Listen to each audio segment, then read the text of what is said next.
peace must be our goal and our guide.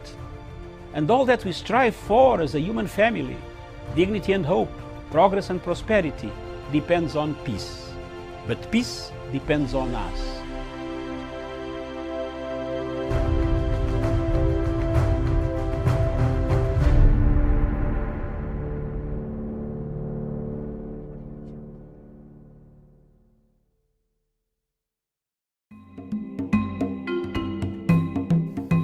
Viewers, good morning. This morning I want to address the issue of Uhuru Kenyatta's legacy. The legacy of His Excellency President Uhuru Kenyatta of Kenya keeps on moving, keeps on going forward and forward. Since the handshake in 2018 that brought about the peace, the tranquility, the unity of purpose, President Uhuru's star has been rising. All over Africa, people are thinking of using the model that Kenya used to stop any form of violence, chaos on the streets after elections. As you know, all of you are aware that elections in Africa produce two things: after or before or after the voting. Disputed elections, winner takes it all, loser doesn't accept the results. But the Kenyan model takes us miles and miles away from the normal type of democracy. The democracy, a negotiated format, a consensus format. A democracy that gives consensus a chance. A democracy that talks about the future of a country, the unity of a country, as opposed to a fragmented country, polarized country, where most African countries find themselves in. We have seen in the last 10 years or so, most of the elections in Africa have been contested by the opposition. Very few people in Africa, countries in Africa, where opposition has conceded defeat and come up to congratulate the winner. We have seen the South African model has worked very well. The Ghanaian model has worked so well. I don't see any other country in Africa where the models have worked well. I thought it would be Sierra Leone, but today we see Sierra Leone going back to the same ethnic tensions, as you can see from the reports that are circulating in the international media and the local media. So elections in Africa are contentious issues. They create a contentious position, create a departing point for the people of Africa, of that particular nation. The legacy of Uhuru Kenyatta, therefore, will be remembered for having brought the tranquility that we have today, the peace, the new format, the new tool of having a better organized civil Africa, an Africa without violence, an Africa without chaos after elections, when the opposition accepts to work for the interests of a nation, not personal interests. This has worked in Kenya, and thank you very much, Your Excellency President Uhuru Kenyatta, for the tenacity and the steadfastness that you have guided this handshake up to today. For those who want to mutilate the handshake, belittle the handshake. One lesson they should learn is to look at Libya. Libya was once a territory we all respected. It is no more. Let's keep the handshake and the legacy of President Uhuru Kenyatta. Thank you.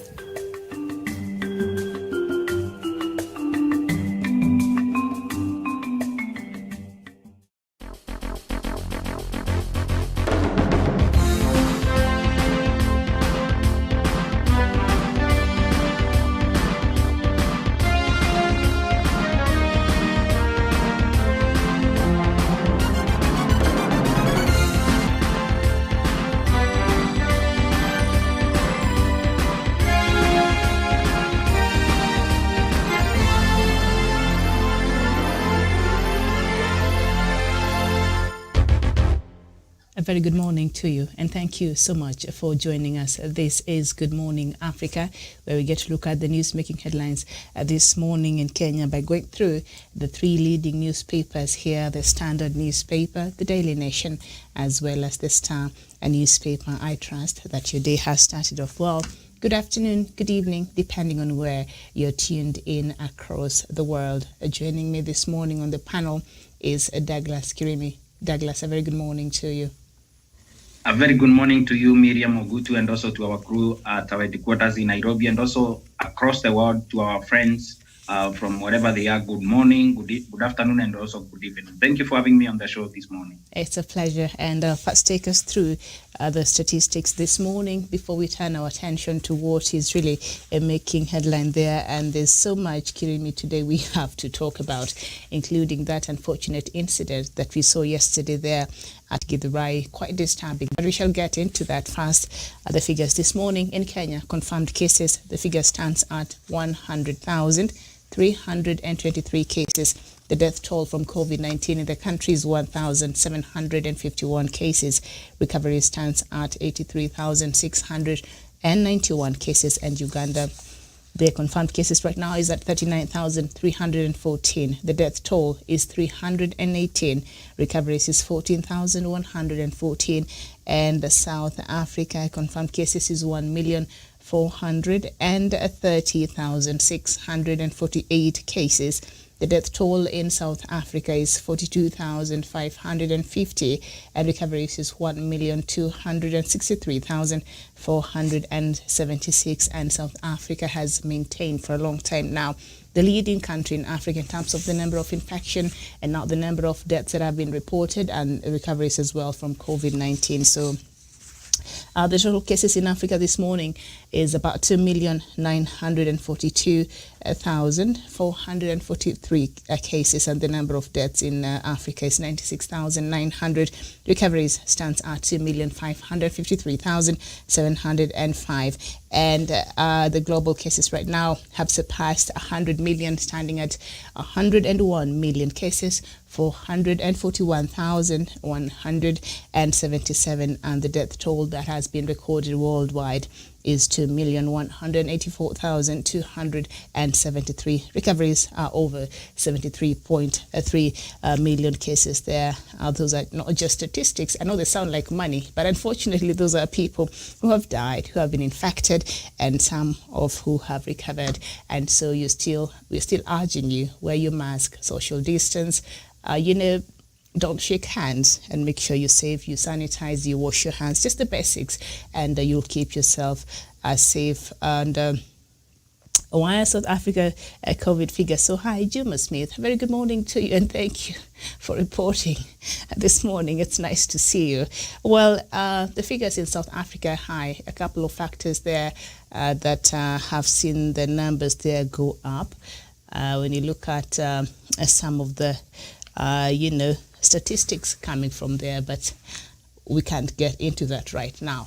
But we shall perhaps later and see when we're taking stock 1 year later since COVID-19 was first reported in the continent. I think it was around March or February, I'm not sure, but I'll check the date. And maybe when we shall be looking at 1 year later, COVID-19 in Africa, we can highlight that and see what are the driving factors there of COVID-19 and the high figures we see in South Africa. It accounts for over half of the cases that have been reported in the continent. So there's every reason to want to know what's really happening there in South Africa. All right. Very well. Thank you so much. So now, Cassie Marshall saying you're tuned in from Lavington here in Nairobi. Good morning and thank you so much for watching, and the rest of you who are watching. Keep writing. And then tutaangalia hata hiyo maneno ya BBI, si ndio? Anaona Bob hapo, you're saying you really don't agree with this BBI matter, so let me know why. Keep writing. What are some of the articles that are contained in the BBI that you feel are not necessary? Let me know why. So the front pages of the Star, a newspaper this morning, why BBI could make or break Raila and Ruto vote result expected to trigger a 2022 campaign momentum. That is on page 4 and 5 of the Star newspaper. And just down there, Raila tours Githurai as he charms a central. And that story is on page 4. So let's just look at that. And before I do that, I think we've been joined by Javan Karanja. Javan, a very good morning to you. It's a very good morning to you, Miriam, and to our viewers wherever they are watching us from.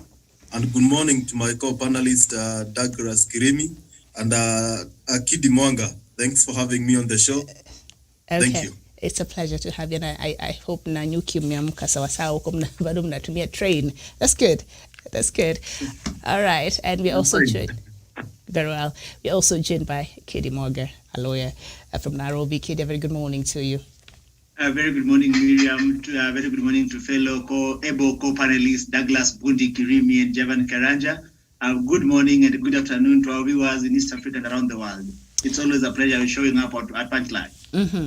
All right. So before we even, and it is nice to have you here, Kidi, this morning, and of course Javan and Douglas, and I know Professor shall be joining us in a little bit. Before I even get into the details of the headlines this morning about DP allies locked out of Uhuru Sagana meeting, because we know President Uhuru Kenyatta is meeting the leadership, politicians from the Mount Kenya region at the Sagana State Lodge. We shall get into that. But I'd like to get your reaction from what we saw in Githurai yesterday, and I'll start with you, Douglas. Thank you, Miriam, and also to our friends that are in the world. We need to tell the world that Kenya is not a violent country. What the Deputy President and his people have done, because we have reports that I cannot be able to substantiate my claim that it is the Deputy President and people who organized those things and also gave precants and also give people pangas and also rungus to go and demonstrate and also pelt stones at the former Prime Minister's convoy. It is very sad that at this age and era that we have a leader that thinks that this time we owe him the presidency. Miriam, before I comment on that, I need to make it very clear. If you run for president of the Republic of Kenya, you are on your own. It is your own personal ambition to become the president, and it is not our own. It is not my business. It is not any other Kenyan's business. When you become the president and you are sworn in to protect and also to protect the Constitution of the Republic of Kenya and uphold it, that is when now you become a public servant, and that is when you become our president. That is when now you become an order of public office. An ambition for someone to be president is their own business, and as the people of Kenya, we need to desist from this habit of thinking that politicians, when they are going to run as individuals, they owe us something as a community. We don't owe William Ruto precedence as the people from central Kenya and even the Kenyans across the nation. Remember when the president was battling his ICC case, people from Kenya said that is his own personal case, even though people joined him for prayers. Some were saying in as much as he's going to pray, he'll go to ICC alone. And he went to ICC alone, he relinquished his seat and left it to his deputy, and he went there and also vindicated himself. Right. I want to remind those people that are in the Tanga Tanga function that when the ICC is coming, coming, because it is coming to knock very soon. They are going to bear the rose, they are going to carry their own cross, because violence in this country is something that the people of Kenya do not anticipate, and also have not signed a contract with any politician to fight for them during elections. Miriam, what happened yesterday in Githurai was very unfortunate. Deputy President comes to Mount Kenya every morning, every day. He is up virtually in every corner of Mount Kenya. He comes from Sugoi. He doesn't come from Mount Kenya. We are a different people from him, but he comes here. Nobody built his stones at his motorcade. Why did he send his supporters to do that? Right. Moses Kuria, shame on you. Okay. Isaac Mwaura, shame on you, and shame on every Tangatanga leader that organized chaos in Githurai for the former Prime Minister. Remember, Raila is not just an ordinary citizen. Raila is a former Prime Minister of this nation. Raila is also a former leader in Parliament. He was a member for Rangata. So Raila should be accorded the dignity that he deserves. And if Raila was not even a Prime Minister, Miriam, we should have respected him. Because if I go to Eldoret, I don't expect anyone to judge me from the region that I come from. We are all Kenyans. Kenya belongs to all of us. Okay. Remember what happened in Githurai is also a clear mirror of what is going to happen if these people lose elections, which they are going to lose anyway, because in this country, we are not going to elect people who cause violence, especially in Githurai. All right. Why did we not experience, Miriam, sorry, in a minute, why did we experience a violence in Bomet when William Ruto was there? We don't want those things to continue happening in our country. And as of this moment, may the police and also DCI continue pursuing those people who caused the violence and financed the violence in Githurai for the people of Kenya to fight the closure. And it is a shameful act for us to experience such a thing 1 year to elections, Miriam. It is very sad. Very well. Thank you so much, Douglas, and good for us. On page 6, we have that story on the Star newspaper, and the headline there says, rioters given 500 Kenya shillings to cause chaos in Githurai. That is according to some intelligence report. And I'll just read part of that. The plan to disrupt ODM leader Raila Odinga's pro-BBI rally in the populous Githurai in Kiambu on Wednesday was planned a fortnight ago, intelligence reports show. Thugs hired by Raila's adversaries were reportedly paid 500 shillings, oh, not 1,000. They're not that expensive, apparently, just 500 shillings, Kenya shillings, to disrupt this meeting and project him as unsellable in central Kenya despite his handshake deal with President Uhuru Kenyatta. In the confrontation, which lasted about 1 hour at Githurai roundabout, the youths smashed the windscreen of Raila's chase car, Land Cruiser Prado. The number plate is there. Several vehicles, including media station and TVs, had their windows or screens smashed. What started as a peaceful BBI sensitization rally at Homeland along the Thika Road superhighway turned chaotic as some youths went on the rampage, hurling stones at Raila's convoy. And this is according to an intelligence report. Kidi. Miriam, the saddest part about this is that one of the young leaders that we thought was part of the future is part of this retrogression and very regrettable incident. Isaac Mwaura is a shame to this country. Isaac Mwaura is an epitome of what should not be practiced in politics. Isaac Mwaura is bad for the Republic of Kenya. Isaac Mwaura has got no decency at all. I am saying this so sadly because Isaac Mwaura is someone I would call a friend. And having a personal conversation, with Mwaura, you get someone with a fairly good intellect. I am saddened that Mwaura can be so cheap as 30 pieces of silver like Judas to turn his back against every person who has helped him rise to the elevated pedestal he is today. Isaac Mwaura, as a young university graduate, went to Orange House in 2006, and Raila Odinga held Isaac Mwaura's hands, such that when we had the national accord, and we had the office of the Prime Minister, Isaac Mwaura was employed in the office of the Prime Minister. Subsequently, when he parted ways with Raila, Isaac Mwaura went to the President, and the President, in his magnanimity of spirit, held Isaac Mwaura's hand, and in spite of Mudhungu wa Ruiru losing the Ruiru parliamentary bid, the President held his hand again and nominated him to the Senate. But because the president thought that he could enrich debate in those spaces. Sadly, today, Isaac Mwaura is part of what is rotten in this country. That Isaac Mwaura can engage in politics of intolerance, of hiring goons to disrupt a peaceful political rally. A very sad day for the young people of this country, because it is people like Isaac Mwaura who deny us the legitimacy that we deserve as young people of this country. Thank you. Okay, so thank you so much, Kitty. So in the same story, we're reading from the Star newspaper, they're saying rioters were given 500 Kenya shillings to cause chaos in Githurai, and that is according to intelligence report. Now, intelligence officials got wind of these plans earlier on and advised police to mobilize and deploy heavily.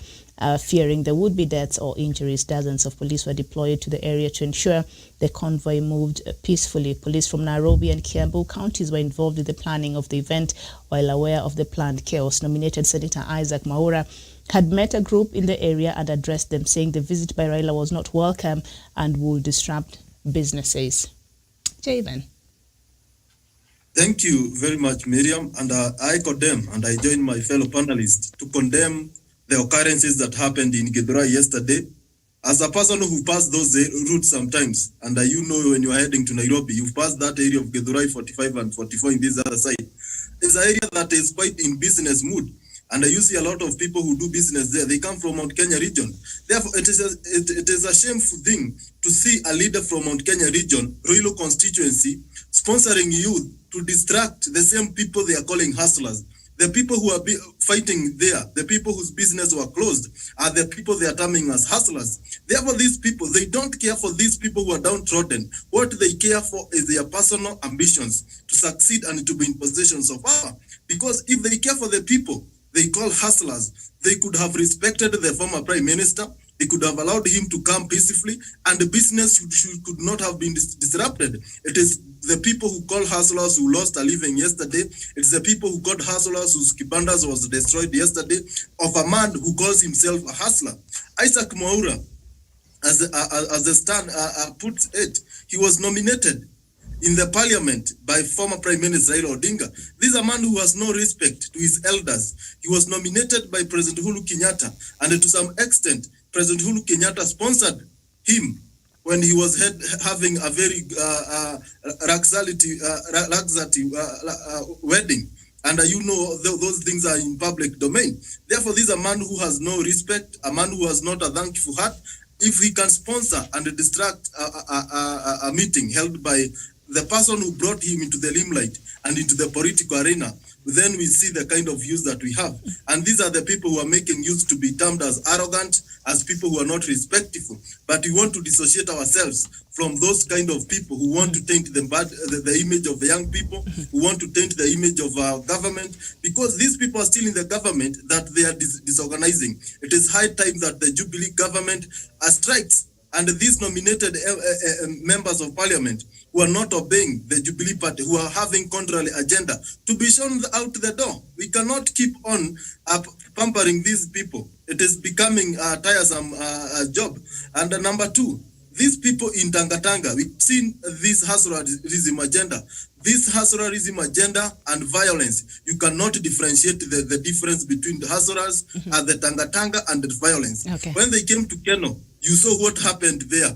These people, they have a monopoly. When they go to any place, it's like they have a monopoly of violence. When they came to Kenya, and this monopoly is only in Mount Kenya region, why do they want to bring chaos in a region which have been peaceful for many years? We know the people of Mount Kenya region have not been in this kind of political intolerance, but these people have been intoxicated. Their minds are not normal. That is why they end up doing all these manner of dramas, because of one man personal ambitions. That is why he have destroyed peace in this region, because he knows if Raila Odinga is allowed to come to this place and sell his agenda, all the gains that the Deputy President William Ruto has gained for a period of 3 years campaigning in this region will be eroded in a minute. That is why he is worried, because he knows the ground is shifting. Kenyans are getting to know what BBI means. That is why he doesn't want to see anybody who have a contrary opinion gathering people. And the president has waked up. He has said this time round the lion is awake. He is coming to Sagana, and you see the noise that is being made. And what will come from Sagana? You see people changing their goalpost because they know at the end of the day, as a region, as a country, we need to prosper. And these people in Hazora's agenda, they have seen us who they are. These people are violent. In case they win the election, people will suffer. In case they lose election, people will suffer. It is high time we send them to political oblivion because we don't want them to continue causing mayhem and disrupting business in this country. Thank you. All right. Thank you so much. And the same story. In an updated video, Maura is heard vowing to teach unnamed people a lesson, saying they were hell-bent on shedding innocent blood in Githurai. The senator, mobbed by a team of supporters, is then seen in a 44-second video chanting pro-Ruto songs as they dance along the street. Githurai haitamwaga damu kwa sababu ya watu wachache. Mimi sijajua na hakuna mtu yeyote ametuambia na wakileta hivyo tuko tayari. So whatever he's saying there, I'll just read the translation. I'm very poor in Kiswahili, such a shame. I don't know, and nobody has told me. In case they insist, we are ready to show them we are the owners of Githurai. Oh, Professor. And you know, Githurai is a very cosmopolitan place. I'm very familiar with Githurai. I grew up in Kahawa West, but I'm very familiar with Githurai. So it's a very cosmopolitan place. What are the dangers of altering such sentiments? Professor, good morning. Good morning to you. Miriam, I wish that you could have spared me not even to be part of that debate. It's very sad, eh? And Kidi, as eloquently said, who is Mwaura? Mwaura has enjoyed the privileges from being the people who are physically challenged. He worked in the IRS office. ODM nominated him as a member of parliament. Jubilee has also nominated him as a senator. And now he's trying to do some drama with anticipation that he's going to be nominated, but that's very unfortunate, Miriam. Miriam, there's no one who is the owner of violence. Each and everyone has got his own supporters. And if we encourage our supporters, and Miriam, let them not dare the devil. They may find what they may not wish. The Constitution is free, gives us freedom to move anywhere and everywhere in this country. So long as you notify the police, the meetings are peaceful. I don't want to hear that the intelligence gave the police report. I want to see the same intelligence being used for people to be arrested who had converged to organize to commit crime and be charged in a court of law. And this is where our judiciary, Miriam, is letting us down. Someone comes here on broad daylight and says that, oh, we organize this and we organize this. The political class is teaching us bad manners. See what is happening in our schools. And then you dare blame our children that they can burn each other. You dare blame our children that they can carry knives, they can run home and carry bunkers and come and chase their teachers like rabbits or dagger them. Miriam, the sad we have to engineer ourselves and say that we can embrace each other. What I know, Miriam, if BBI is good, it will serve the people of Kenya.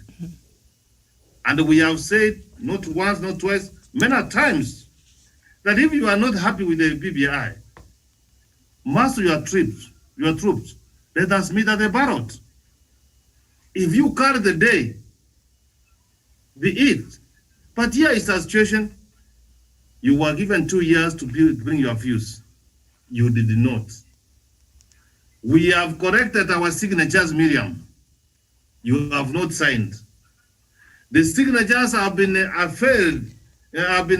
verified by IPC. We are now going to the counties, Dr. Miriam. You mobilize your MCS to bring it down if you think you are man or woman enough. So this business must come to a stop. And the national cohesion, I've said, I don't know if they are not going to leave to the core of the office. We rather disband that thing, Miriam. We cannot have a commission which keeps on, oh, that is wrong, that's wrong. Culprits and perpetrators of this, Miriam, have to be brought to the book. But let me just end by saying, watch a papa tembe. The freedom you are enjoying. Miriam, I wish that I had time, Miriam, to one of these days give me an opportunity to lecture people about the struggle of this country. We aren't a struggle. We have not midwife the struggle. We are trying to take resources to the ground. And the people are refusing, Miriam. We are almost nabbing these characters, Miriam. Wait for 2 years from now. You are going to see people want to commit. And that's the fear of the unknown. That's why they are trying to do this. To the Deputy President, Dr. William Ruto, you are a young boy who are in the university with you. God has helped you. I don't know whether it's God or who has helped you. Please be a peaceful man. If God has given you the opportunity to be a president of this country, you will be. But don't misuse the youth. You are the principal assistant to the president.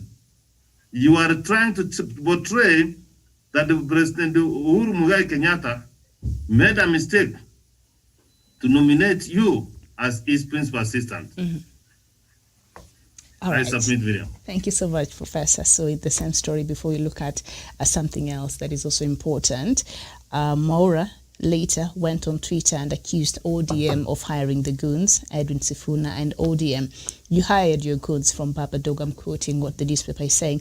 You hired your goons from Babadogo together with minor commander TJ Kajuang and Babu Owino to come cause chaos, then blame it on others in a very well choreographed scheme, he said.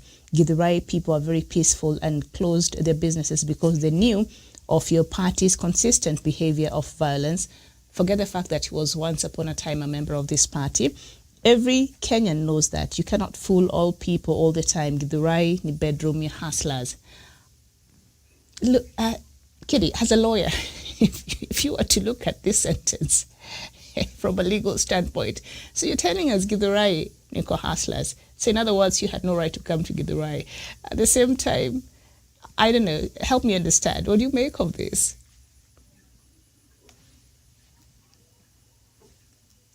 Douglas. Thank you, Miriam. One thing we need to see from Mwaura is that the intelligence reports and also people that are on the ground, so Mwaura and also other people, giving out 500 shillings to each and every rioter that was moving around with pangas and rungus in Githurai. Videos are circulating of Mwaura inciting people and telling them that there is no blood that is going to be poured there. William Ruto has gone over thousands of times to Mount Kenya region. When were we told by people who don't support William Ruto, like myself and me and thousands of others, that blood will not be poured because William Ruto is coming to Meru? Miriam, this culture of using politicians and also using a few angry people so that you can come and also buy political for your own political expedience, it should come to an end. And also, the NCIC, like Professor said, should be disbanded. If that thing is not going to work for Kenyans, because we cannot continue talking about a national cohesion and integration commission NCIC that is a toothless dog. They keep summoning people and nothing happens. DCI should move to speed and also conclude investigations on Mwaura. There are videos that are out there. There are people on the ground who have seen Mwaura. There are people where they met in Utawara at Moses Kuria's crap. And these things are horrible in social media. And the evidence is there. What is airing our police service? The National Police Service should tell us why are they not using DCI, the NIS, and also the police force that is at their disposal. Why are they not arresting these people? Again, why is it that they want to paint Raila Odinga, who we very know that Raila Odinga does not use money to mobilize crowds or pay people to come to his rallies? That is in public domain. If you see Raila giving money in a crowd, please grab, because Raila doesn't give anyone money to come to his meetings. Even in Meru, wherever Raila goes, doesn't pay anyone to go for his meetings. At the end of the day, we need to also question our modus operandi for the National Police Service. Why are they not arresting Mwaura and the people that planned the chaos? The intelligence reports are saying that these people give out 500 shillings to each and every person.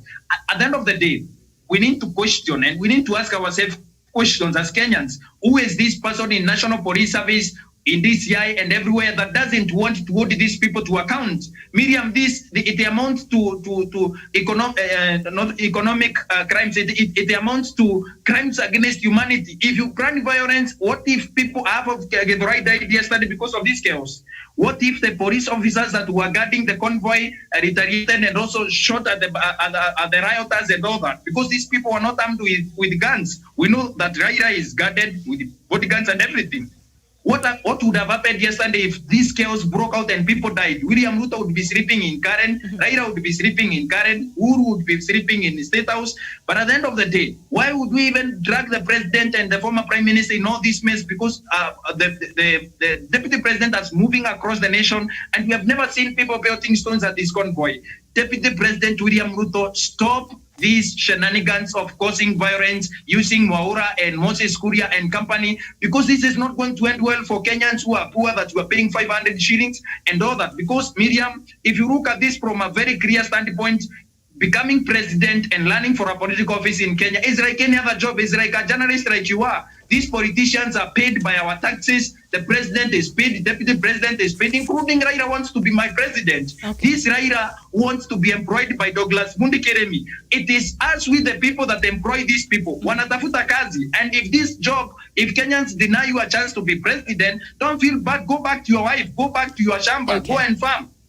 All right, Douglas, thank you so much. Now, Kiambu Police Boss Ali Nuno regretted the incident and declared they have launched investigation, and he said that someone should pay for the damages because a couple of cars were damaged. Why disrupt an otherwise peaceful event simply because you don't like some people there? That is according to Kiambu Police Boss. So there's something there if you can go by the statement of the police boss there in Kiambu. But for those who perhaps might not have seen that video by Isaac Mwaura, let's just take a look and then we continue with the conversation. Githurai haitamwagwa damu kwa sababu ya watu wachache. Sindio? Mimi sijajua na hakuna mtu yote ametuambia. Na wakileta hivyo tuko tayari kuonyesha sisi ndio wenyewe hapa.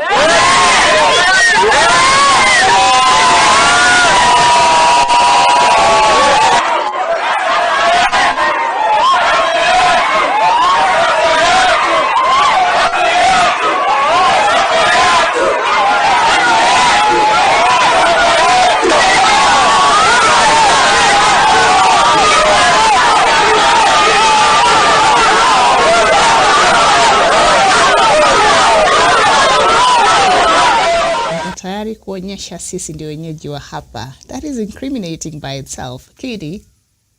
Yes, thank you, Miriam. Well, one thing I wanted to say is that the visit by the Prime Minister to Kiambu and the response by people like Isaac Mwaura and Moses Kuria betrays a soft underbelly of Tanga and the hustler narrative on how it is predicated. Because one, it demonstrates one thing that is so solemn, that Tanga looks and views at the young people of Kenya as expendable political cannon that they can use in moments when they've run out of steam and ideology to cause chaos and confusion and claim that as political legitimacy.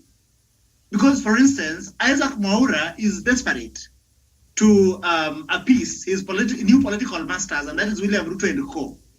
And so he wanted to demonstrate to them that I can lock them out of Kiambu by deploying violence. The best thing is, in that video, we hear him saying that wako tayari to repulse people who are coming to Kiambu. So one thing is that, as my brother Bundi has eloquently pointed out, that we want to see a speedy investigations, and so that people are held accountable, and so that he also tells us that why does he imagine that people coming to Kiambu who may not agree with him politically have to go to him to ask him for permission? Thank you, Miriam. Okay. Jevan, do you want to react to that video? Jevan. Sorry? Javen, thank you. yes, your reaction to that, to what nominated Senator Isaac Mwaura there said earlier there in Githurai, although we're not sure about when he said it, the date. Thank you very much, Miriam. And I agree that investigation need to be carried out, and the culprits must be taken to book, because this kind of intolerance is what happened in 2007, and we know we have a very dark past that we don't want this country to head in that direction in any time in future. Therefore, we must protect our country by ensuring that warmongers, inciters, those people who use violence as a means to get to political offices, they are detained, they are curtailed. Number two, the issue here, Miriam, the people and some politicians in Mount Kenya, they have a career around the former Prime Minister. They come here in this region, they start spoiling venom around Raila Odinga, and they get elected into office. If we ask the people of Gatondo, where Moses Kuria comes from, he had no agenda or manifesto. He was elected because he came as Jabaya Rorere, means he is a man who stood in a platform and insulted former Prime Minister the most. Therefore, this kind of mentality that you build a career around an individual, the same things happen. There are some individuals who have a career around the deputy president. When they go to some region and they stand out as heroes because they accuse or insult politicians. This kind of politics must come to an end, so that we have politicians who are sober, who can think and come with an agenda. That is why we end up suffering, because we vote people with no agenda, with no ideology, criminals, and we expect something good to come from them. We can't be that low, expecting good thing to come from the people who are the most dangerous in the society.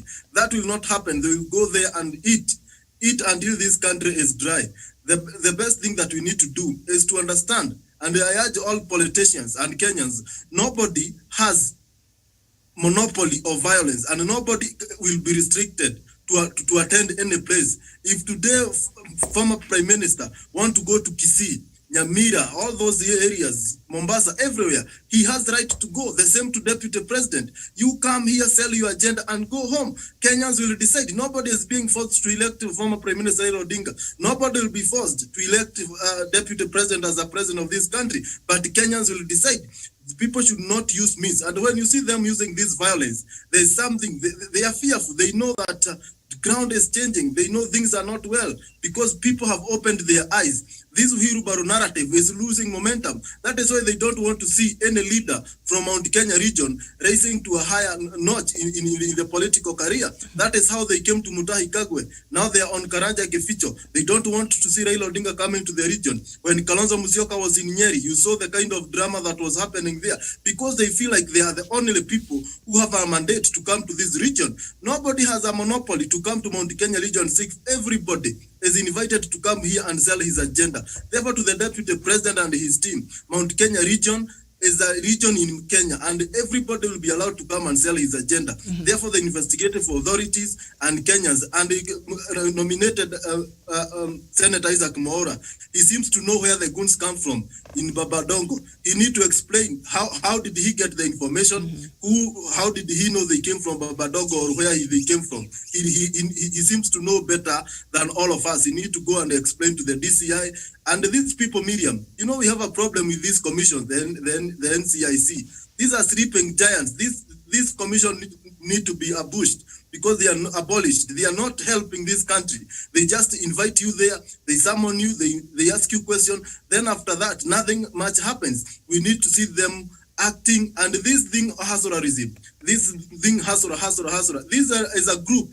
This will end up to be a radical group in this country that will change. They started as a group of hustlers. Now they are criminals. The next day they will start breaking our houses in the name we are hustlers. That is how a very notorious group in Mount Kenya called Mungiki started. Okay. We don't want to get there. Let's the investigative authority do their work.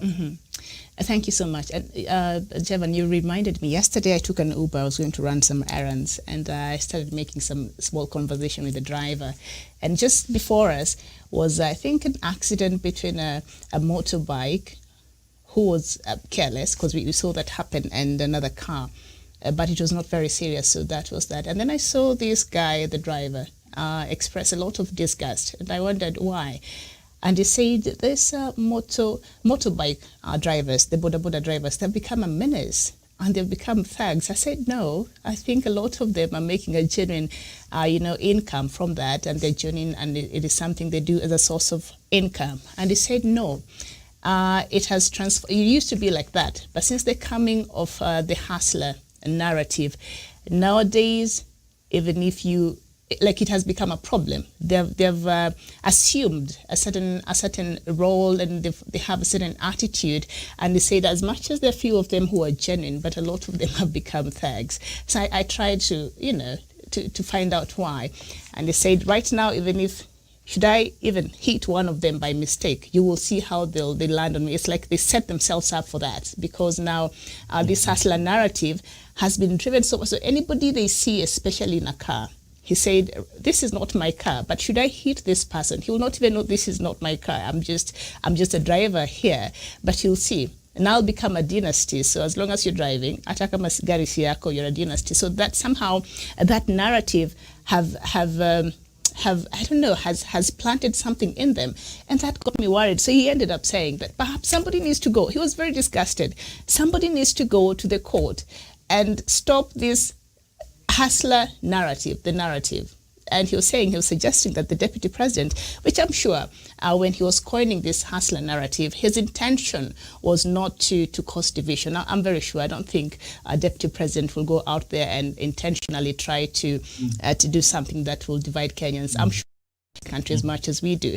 But the way his intention, he was using this narrative was different. But from how his supporters have received it, and he needs to correct that. So this guy was saying somebody needs to go to court so that this narrative is stopped, because it's very dangerous. And he was saying anapiganisha Kenya and on a class struggle, and from his own words and how he was trying to describe it, and he was very disgusted. And he said these people have become very dangerous, and they're thugs, and they're just setting themselves up on the way so that you hit one of them and you don't know where 20 of them will come from, and they'll start attacking. And we've seen several cases across the city. So I think this is something we need to think about moving forward. And I don't know, Professor. Sorry, before you bring Professor in, Miriam, you've said something that I think is so fundamental. That one, some of us have political differences with William. We do not buy into the hustler nation narrative, but that does not make us question the deputy president's patriotism. I think that is very significant, that we disagree with the people, but we do not impeach their character or integrity on the basis of our political differences. And that our best hope is that they are going to reciprocate the same, that we then are able to have a sober conversation, questioning each other's ideology, but not patriotism. Thank you so much for bringing that out. Yes. But also, from what I gathered from that driver yesterday, is that the people who consider themselves hustlers have really misunderstood perhaps the messaging of Deputy President William Ruto. You understand? They look at it from a very different perspective. It's like, I don't have money because you have. I'm lacking because you are the problem sitting there in that car, even if that car is not yours. So this guy was pretty pissed, and he said, okay, somebody needs to go to court to stop this narrative. Professor.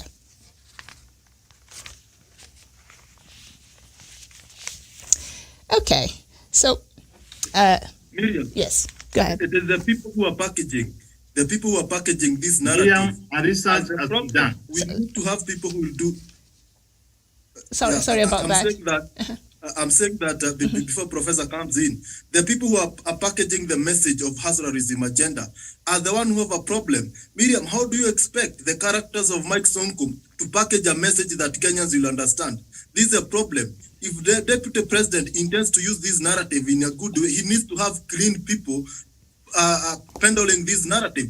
But he has people who have a tainted character, people who have criminal cases, going around with this hustler narrative. It will backfire. That is the problem. If it is peddled by the right people who know how to package this message, maybe Kenyans could have understood. But in all said and done, this hustler narrative is bad. And it is a it's dangerous. making. It is is not taken seriously. I'm telling you, it is dangerous, and there's nothing. We have nothing against Deputy President. Perhaps he can look for another narrative that resonates with his base, but does not seem to incite certain levels of whatever it is that we're seeing right now. Professor, can you please speak on us, even as you respond to that, about the politics of intolerance that we see? I have got no kind words with for the government now at this moment. Okay. I personally, I have been involved on a research about the border riders in this country. We have given recommendation what needs to be done. And Miriam, if we are not very careful, and we are not going to be very careful as a country, there is danger coming. You know, some of these guys who are riding those border, Miriam, some of them are very educated, if you have not realized. Some of them are graduates. So personally, they have got an anger to the society. And what they need to do, Miriam, I've engaged myself with a discussion with them. This is what they tell me, Miriam. They work in an hostile environment. If they don't do that kind of ugly things they do, they will be kicked out. So, Miriam, what we need to do, Miriam, you can not commit a crime. You cannot commit a crime and you get away with. We have seen them lynching innocent people, Miriam. We have got the national intelligence services in this country. We have got the CID. We have got the police, Miriam. If you commit a crime, Miriam, just a court of law and be punished. That's what can deter others, Miriam. We cannot allow them every other day, Miriam. How many innocent people have they killed? Go to any level 5 or count hospitals, Miriam, you find the ward which has been set apart for them. So, Miriam, it is very unfortunate. These vulnerable people, these are our children, Miriam, that someone will take advantage on them. What the deputy president and his supporters and his group are trying to do, they are taking advantage over these people. We cannot keep on saying that National Cohesion Commission, Miriam, it takes something. If you are using the word, which has forced them, Miriam, not to charge people who are using the Asra nation, the Asra word, Miriam, using the Asra as a group, Miriam. Let them just go to court and see how a court will pronounce itself. So we are not going to say this, no action, oh, now action must be taken. The national coalition must say that from tomorrow or from today, don't use this kind of words, Miriam. Why have we banned groups like Mongiki, Chingororo, the Sambes, Baghdad Boys, Mombasa Republican? Name them, Miriam. Gitrai 44. So what we need to do, Miriam, there are groups like that. I've got all the names for those groups. So what I'm trying to say, Miriam, okay. Yeah, the Asra should be prescribed like any other groups which have been prescribed, Miriam, that you don't use it. What they are trying to say, Miriam, you are trying to say that I'm trying to answer with life. It sounds okay, but people have taken it in the wrong context. Out of context, yeah. absolutely. So if the message has been packaged wrongly, you move away from them, Miriam. You cannot go and apply for. Why do we do name search when we want to register groups? Why? It is because you must use the name which is compliant with the law. And let me tell you, eventually this thing will go on. How many people have you seen going to the residence of the deputy president, Miriam, of saying that we also want wheelbarrows? We need Monkoteni. And they have been arrested and be charged in a court of law. You cannot start giving something in a discriminatory way. And in the end, the police come in to ensure there is peace, there is the maintenance of law and order. So we are not going to keep here, Miriam, lamenting, and no action is being taken. You cannot hear an speeding from from Kiambu saying, oh, if you don't want somebody, we want him to arrest criminals who caused violence yesterday and be charged in court. Mm-hmm. Let us narrow and see where the problem is. Is it the executive or is it the judiciary? But what I know, the judiciary is letting us down. Mm-hmm.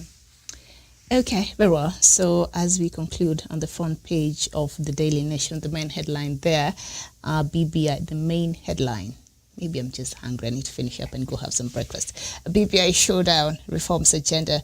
President Kenyatta met governors from Mount Kenya yesterday to prepare the ground for a visit to the region, as ODM leader Raila Odinga took campaigns for the Building Bridges Initiative Constitution Amendment Bill to Kiambu, signaling the start of a major contest with Deputy President William Ruto as a draft enters the crucial stage of voting by county assembly. So we've seen President Uhuru Kenyatta meeting with the governors from Mount Kenya, and certain visits have been prepared there in Mount Kenya for President Uhuru Kenyatta and ODM leader Raila Odinga.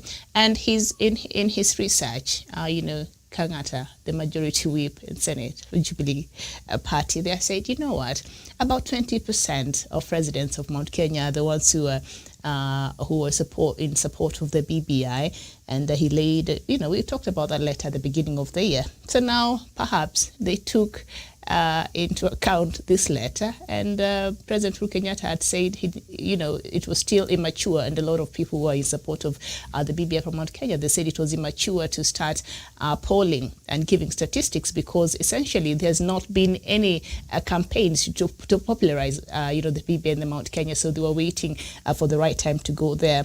Is this the right time, and are we likely to see more support of the BBI there from Mount Kenya moving forward, now that there seems to be a strategy to woo the residents from there to support the BBI? I'll start with you, Douglas.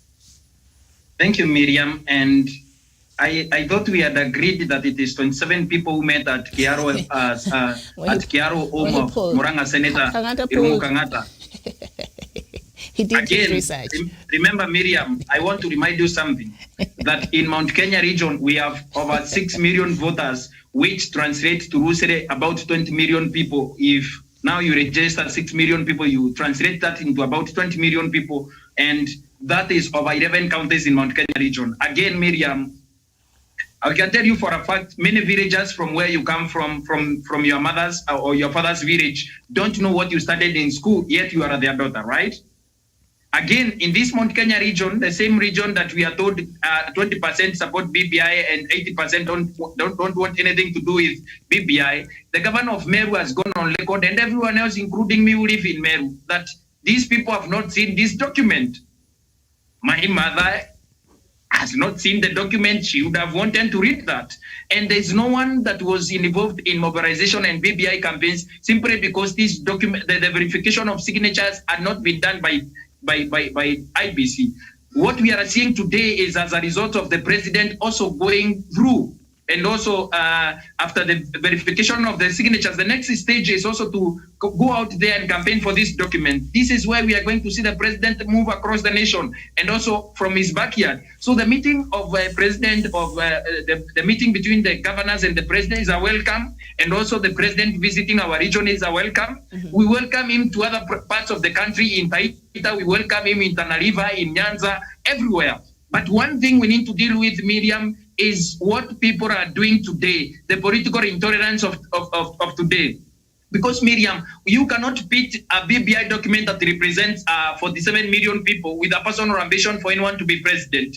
Including in our own house, we were divided on President Uhuru's presidency in 2013 when he had a case in ICC. Some were with Raila, some others were with Peter Kenneth, Martha Karua, and other people. And in our house, an house of 10 people was divided in the metro. And we did not go ahead and also discard our family members and also disinherit them because they were of different opinion from my father and my mother's. But one thing we need to do as people is to welcome the president and listen to what he has to say about this BBI process. Okay. Again, Miriam, we have come to a conclusive end that there were 27 people at the home of Muranga Senator in Kiaru who met and deliberated on this BBI shenanigan. Okay. And that letter was not written by Uhuru Kenyatta, was written under the pen, under direction of William Ruto to destabilize Mount Kenya. Okay. It is the culmination of what we have seen in Githurai. And the people from Mount Kenya should wake up. The same man who is giving our children wheelbarrows in Githurai and giving them handouts is giving buses and giving opportunities to Kalenjin children in Bomet, in Sugoi. Why are we not experiencing the same in Sugoi Catholic Church and also Kericho Township Church? Why are we not seeing this man giving wheelbarrows to Kalenjin community? Okay. We cannot be profiled as the people. The president should tell our people the truth. Our parents should be told the truth. A graduate cannot be given a wheelbarrow. In 2013, they wrote to power on the platform of a digital transformation. Today, he is taking us to 16th century, but he cannot take those people from the Rift Valley to 16th century, giving them wheelbarrows. Okay. That is unacceptable, and we cannot receive that. Okay. Of everything you've said, and you've said a lot, thank you so much, Douglas. What I've gathered from your thoughts is that your home is very democratic. You're saying in 2013, everybody voted for whomever they were agreeing with. Thank you so much. As we conclude, the headline on the Standard newspaper, still the same story. Surmounting the odds, faced with a restive backyard, the suitors as crumbling to war as he prepares to exit St. President Uhuru summons leaders to Sagana State Lodge. This weekend, will his meeting pacify region and whip them into supporting a BBI? Kiddy. Yes, thank you, Miriam. One thing I wanted to say something about the letter before I make my concluding remarks. You remember that part of what motivated Irungu Kenyatta's letter was the inquiry by the EACC into the dealings at City Hall. And Irungu Kenyatta's law firm was one of the law firms that were under scrutiny by the EACC. Now, the question is, when Uhuru Kenyatta then writes to the president, writes an open letter to the president, apparently that BBI is not welcome in Mount Kenya, it was intended to deceive, to confuse the people of the mountain. Because, for instance, there is a lawyer called Kwangamboya who comes from Migori, who happens to also be very supportive of BBI. But then the EACC have been knocked at his offices because his law firm is one of the law firms that received irregular payments from City Hall, irregular payments that EACC is querying about. So then one thing that is happening today is that BBI is being used by the corrupt of this country as a boogeyman to scare the investigative agencies from doing their work. So that if you want to shield yourself from scrutiny, then what you do is that you say that you're being targeted because of BBI. Hold on. If I'm following your thought, what you're saying is before Kenyatta went and wrote this letter, he knew that investigations were active into that mess at the irregular payments at City Hall, right? And so he decided to write this letter so that when it comes out, it will appear he is opposing the president. So when the investigations are out there, so it will be like he's being politically haunted because of his stand and that letter that he wrote in simple layman's language. That is it. Okay. That is it. Okay. So then, moving away from that, is that going forward on Punchline with Miriam Ogutu, we are going to dedicate our time and resources to make sure that we educate and inform the people of Kenya on the intrigues behind the political scene. Okay. Thank you very much. Thank you so much. Javen, the upcoming meeting there by President Uhuru Kenyatta, he's summoning leaders from Mount Kenya at the Sagana State Lodge over the weekend. Will this meeting pacify a region and whip them into supporting the BBI, the Standard asks? And your answer is? My answer is the region is still is not divided anyhow. It is just a divisions of ideas and some hustling agenda here and there, but the region is still united. Therefore, I want to tell the Standard that the region called Mount Kenya region is still united not united for politician, but united to have development and service delivery to our people. That is what we are united for. But we are not united to take someone to State House or to take us someone to be the governor. No, we want leaders who deliver to the people. Number two, that meeting is a welcome, and this is not the first meeting. Therefore, the people should not, Kenyans should not think that this is the first meeting the president is having in Sagana. Last year he was in Sagana, and when he was elected the president in 2017, in the first term, he has been coming to Sagana State Lodge.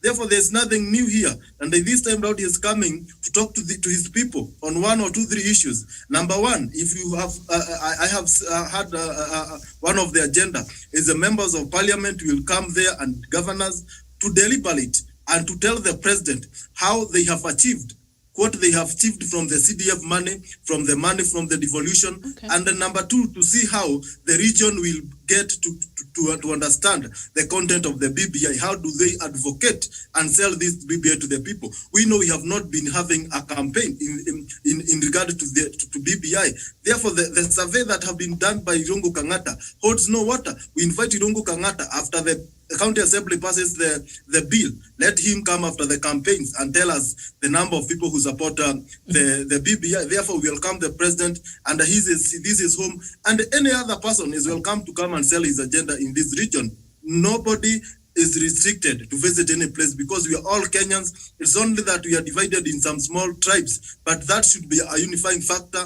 and a diversity that we should celebrate, but not to fight on. There's something that Kidi have said, and I want to agree with him 100%.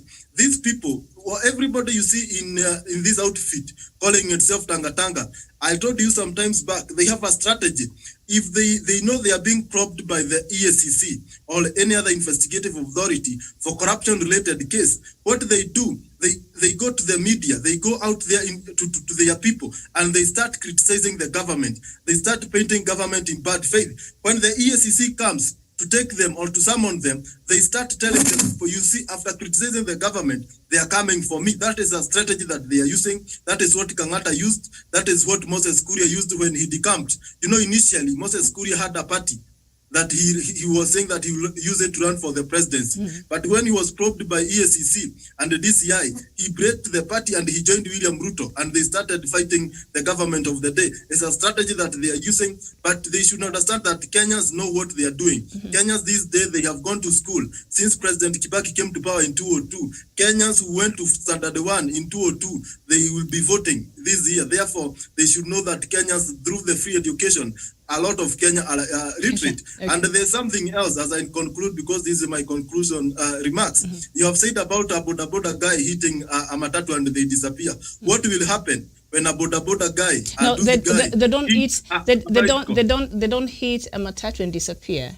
When you get into an accident with a boda guy, you will not know where 30 of them have come from, and they will come there, they'll swarm you, and trust me, a lot of times it's not a very nice scene, and we've seen them harass a lot of motorists, not all of them, but the few cases we've seen, it's a cause for alarm to some residents. And what will happen when that boda guy hits a bicycle rider? What will happen?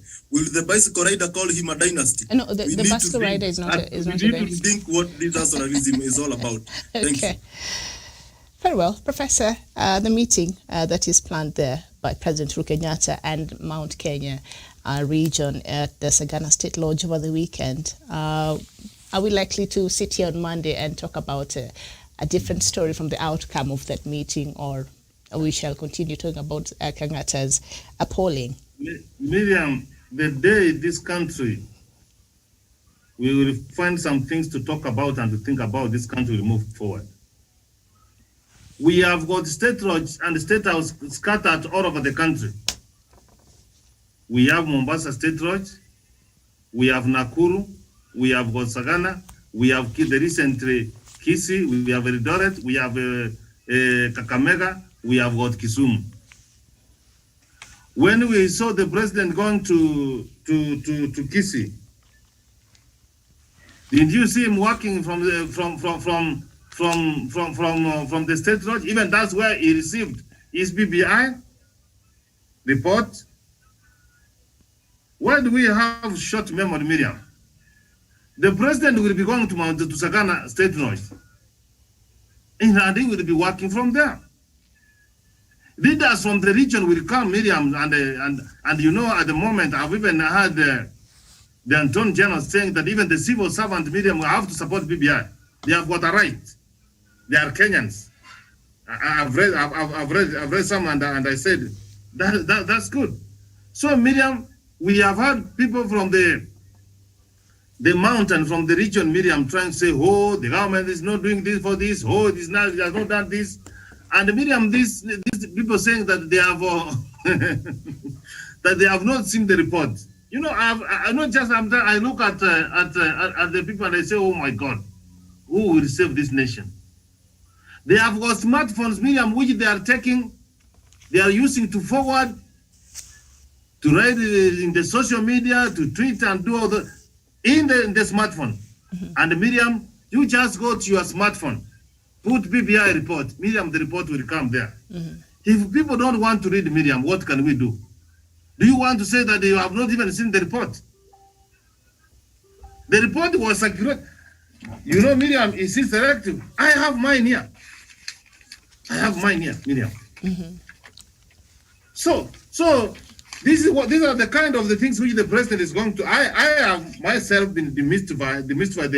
They say that the report have not been read. It is because people don't want to read. You cannot be forced.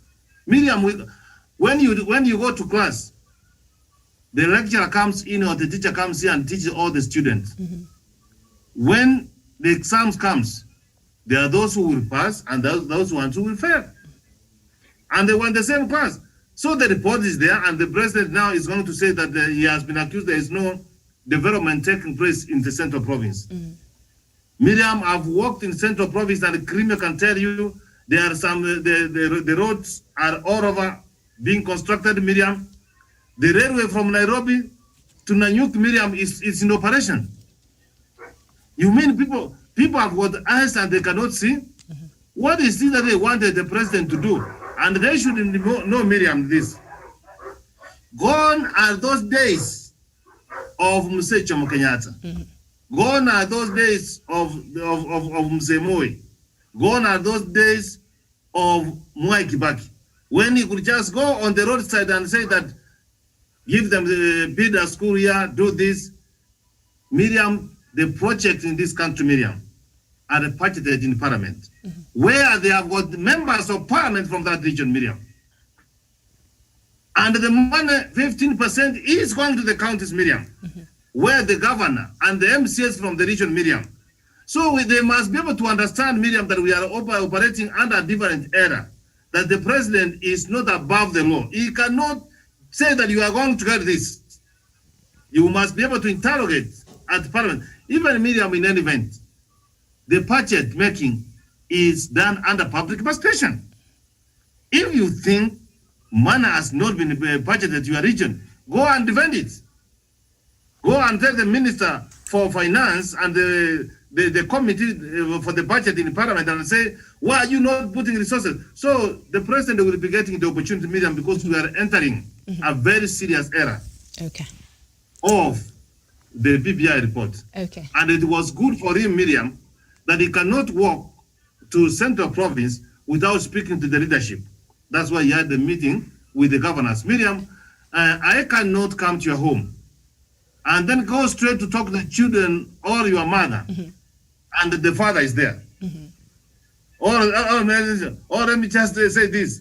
I cannot come to your home. I start talking to your father, and your mom watches like this. It is good that you involve all people. And politics of involvement, politics of informing, politics of reaching a consensus, politics of consulting. That is exactly what the president is going to do. And in fact, did you even saw the members of parliament when they went to Naivasha, together with the Senate? They were so much ignorant, some of them. But when they went through, they were taken over the report. Have you ever had those members of parliament who are pro BBI report? Or even the women leaders in this country? The only people who have got issue with the BBI report, it is Tanga wing.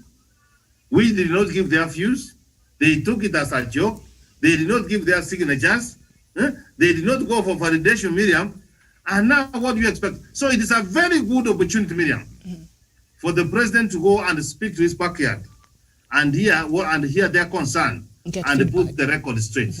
So maybe that would have been the right forum for Kenyatta to take his research and for it to be deliberated. I don't know. Miriam, let me tell you for one. If you don't believe in something, what is the point for you to come there? If you don't believe in it, you don't support for anything else. Yeah, you have taken a position, remain with your position. I am this one man, Miriam, I want to look for the date. The date for the referendum will be put. We go there. We fought for we take the vote. The yes wins. Kenya moves on. The no moves. Kenya moves on. Because the people of Kenya have said something, and that's democracy, Miriam, which we embrace. Okay. And Miriam, we cannot have a democracy where you tell people lies. See how an institution works. For example, let us look at America. Are you hearing any noise in America anymore? The country is moving forward. Only the impeachment. Only the impeachment. What's reminding us? Yeah. If they thought, no, Kenya will remain, Miriam, we have an opportunity. 2005, we brought the referendum, the referendum which was there. People voted no. 2010, we had an opportunity to make the new constitution. Very well. This is not, many amendments will come, Miriam. We are just but beginning with one. Okay. We are on one. Number 2 will be there, number 3 will be there, even 100 will be there. Very well, Professor. Thank you so much. Thank you so much. And you've come to the end of our show. But I've seen some news here down on the Daily Nation, the front pages, just down there, something that almost broke my heart, almost gave me a heart attack. On a very lighter note, that it says, someone's been eating your slice of bread. And I thought, what do you mean? Now, an independent test conducted by the Nation this week on various consumer products, including packed sugar, wheat and maize flour, rice, tea leaves, spaghetti and salt, revealed that bread is the single commodity that has most offenders, with many brands failing the weight and measures test. See, now that's good. For a foodie like me, that's a very serious thing.